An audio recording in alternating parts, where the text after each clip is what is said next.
Funções executivas. Vale, que casa gigante. Sim, funções executivas na deficiência intelectual, funções de atividades do dia a dia. Depois eu explico melhor este recurso. Mas quais são as funções executivas? Receber informação, processar, armazenar, usar o conhecimento. Justamente o que o deficiente intelectual tem muita dificuldade. E essas funções, ela não existe só para aprendizagem, ela também existe para atividades do dia a dia, como até mostra aqui. Aqui, ó. Abrir uma torneira, abrir e fechar a luz,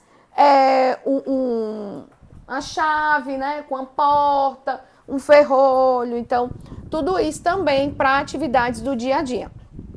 Então, as funções cognitivas, elas são habilidades mentais, certo?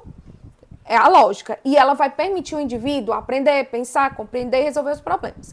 Então, qual é o problema aí? Que a criança com deficiência intelectual, ela aprende, mas ela aprende muito mais devagar, certo? Então, ela tem uma deficiência na capacidade de focar, certo? Eu preciso fazer isso. Então, como ela tem essa deficiência de focar, pode ser que ela não consiga, por exemplo, entender que aqui você precisa girar a chave 2 vezes para poder abrir uma porta, certo? Pode ser que ela tenha dificuldade nesse girar. E aí precisa ser trabalhada a atenção sustentada, a atenção seletiva, há vários tipos de atenção, certo? Como, por exemplo, a atenção alternada, tá? Então, o aluno com deficiência intelectual, ele é muito disperso. Ele não aprende, certo? Se ele não focar. Então, você precisa vamos, é aqui, é isso aqui, vamos lá. Tem que estar incentivando, certo? A memória, ela é prejudicada. E quais são os tipos de memória? Tem de curto prazo, de longo prazo, de trabalho. Sem essa memória, a aprendizagem vai ser totalmente deficitária. Por isso, deficiência intelectual, certo?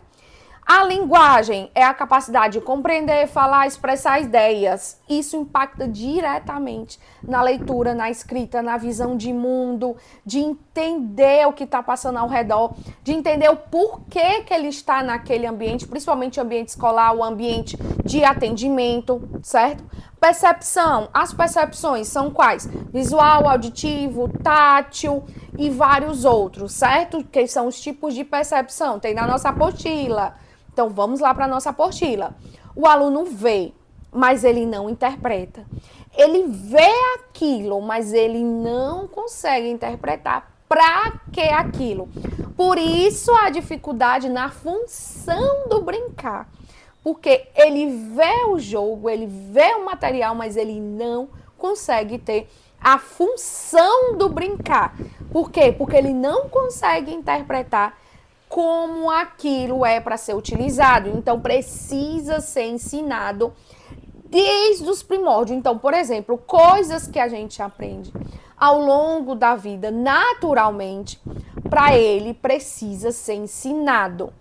Até a questão, por exemplo, do desfraude, que é mais complicado, de entender o funcionamento dos esfíncteres, que são esse mecanismo de evacuação do xixi, do cocô, entender o que ele está sentindo é para xixi, o que ele está sentindo é para cocô, e entender essas questões de percepção do início, certo? Então, precisa ser ensinado.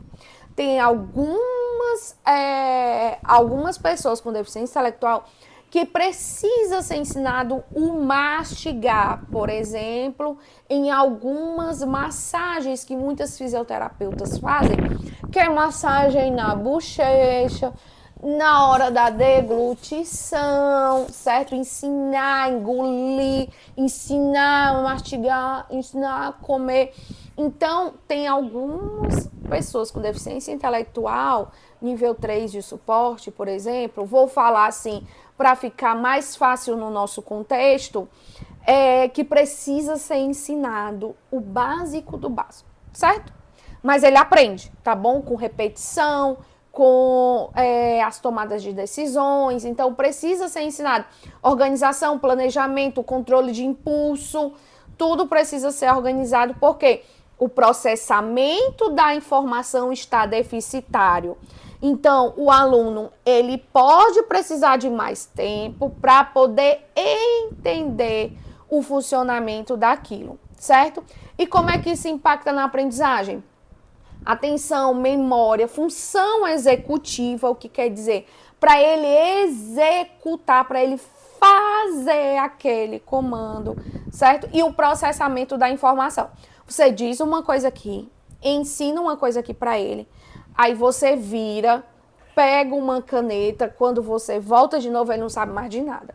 Então, por isso que precisa da repetição. Certo? Então, essa função da memória, de retenção de informações, ela tem uma falha, certo? E essa falha, ela vem junto com a atenção, memória, linguagem, percepção e execução, certo? Como? Atenção é a distração, a memória esquece rápido, a linguagem não entende a explicação, a percepção confunde letras, confunde sons e a execução não organiza tarefas. Então, tudo isso está deficitário.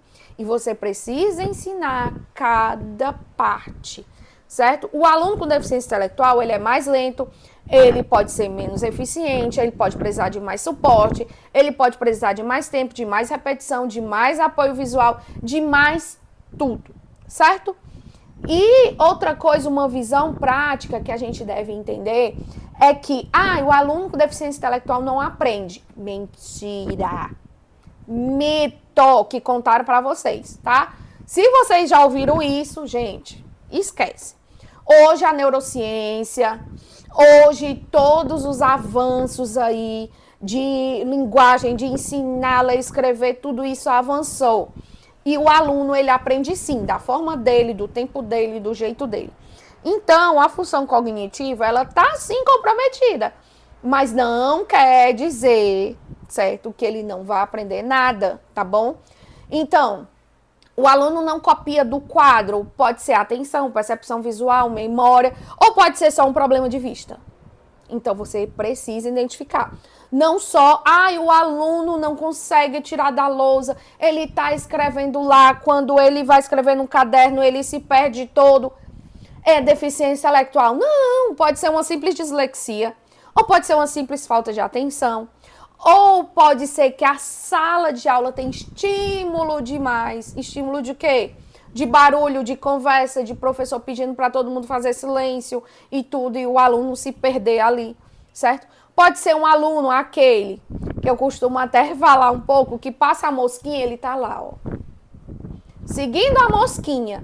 Então, pode ser que seja isso, mas pode ser que seja algo realmente uma deficiência intelectual. Por isso que é muito importante você, professor, psicopedagogo, neuropsicopedagogo, não chegar e dizer, esse menino tem, essa menina tem deficiência intelectual. Este indivíduo tem isso. Não. Vamos investigar, vamos fazer todos os testes, vamos fazer toda a observação, se for um professor de AE, faça o relatório e mande para o médico. Pediatra, neuropediatra, psiquiatra ou somente neurologista, mande, certo? Para que ele possa avaliar melhor, tá certo? A área da educação não faz diagnóstico. Quem faz diagnóstico é a área da saúde. Estou falando de novo. É a área da saúde. Então, você faz todo o seu trabalho de uma hipótese diagnóstica e manda para o médico. Não vai me fazer um diagnóstico, não, pelo amor de Deus. Não é sua função. Ai, eu sou professora de AE. Eu tenho mestrado, doutorado, eu tenho isso, aquilo, eu sei. Eu sei que você sabe. Ai, eu sou professora há 5 anos, eu sei. Eu sei que você sabe, eu sei. A nossa experiência fala muito. Mas deixa isso pro médico, tá certo? Você fala, olha, mãezinha, paizinho, do jeito que você gosta de falar, certo? Olha, responsável por esta criança, por este aluno.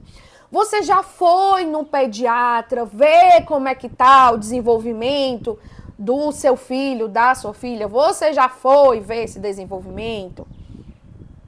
Já acende um alerta. Aí o pai vai perguntar, por quê? Não, porque assim, a gente trabalha muito com parâmetros de desenvolvimento. E na idade de desenvolvimento, de 3, 4, 5 anos, era para ele estar dando conta disso aqui. Então, como ele não está dando conta de algumas coisas aqui, é importante levar no pediatra para uma avaliação. Eu mando também um relatório mostrando como é na sala de aula. Você explica como é que é esta criança em casa e assim vamos ver como está o desenvolvimento dessa criança. Mas não vai me diagnosticar, não. Não vai dizer, meu Deus, eu fico assim, gente, até respiro, porque eu já vi professores dizendo, seu filho tem autismo, seu filho tem deficiência intelectual. Não, eu tenho certeza que é só um TDAH. Gente, pelo amor de Deus, não vamos fazer isso. Faça um relatório. Se você for da área da educação, estiver atuando em sala de aula ou na sala do AE. Se você for um psicopedagogo, neuropsicopedagogo, faça todos os testes, toda a investigação que ali lhe cabe e você formula uma hipótese diagnóstica. Se você for um neuropsicólogo, faça aquele conjunto de testes maravilhosos e aí você também vai fazer a sua avaliação e vai também dar a sua hipótese diagnóstica. Ou, no caso, pode entregar, sim, um relatório diagnóstico, certo? Neuropsicólogo, tá? Que tem todo um aparato para fazer todos os testes psicológicos, certo? Com seu CRP, que lhe dá essa opção. E aí você faz todos os testes. E faz um relatório diagnóstico e manda para o médico, certo? O psicopedagogo, o neuropsicopedagogo, faz hipótese diagnóstica, certo? E manda. Então, enfim, cada um no seu quadradinho, tá certo? E aí, essa é uma verdade muito importante. Outra verdade muito importante. Você ensina através das funções executivas. Se a criança não consegue executar, você vai trabalhar as funções executivas. Quando o aluno não aprende, o problema pode nem ser o conteúdo, mas sim a função executiva dele. É o que sustenta a aprendizagem. Se ele não está aprendendo, pode ser que não seja o seu método, seja realmente ele. Então, o que é que eu vejo muito de colegas aí, principalmente colegas professores, eu não estou conseguindo atingir aquele aluno, eu sou uma péssima profissional, eu não estou conseguindo. Não, gente, às vezes é o funcionamento do aluno, não é você, certo? Às vezes é o funcionamento dele. Então, eu deixo isso aqui para vocês, relaxem, façam o trabalho de vocês direitinho, que eu tenho certeza que vai aparecer. Se o aluno for deficiente intelectual ou outra coisa, vai aparecer, tá certo? Mas troque de estratégia, troque de método com aquela criança. Não deu certo? Mande para uma avaliação de desenvolvimento, tá bom? E é isso que eu queria dizer nessa aula para vocês. Até a próxima, tchau!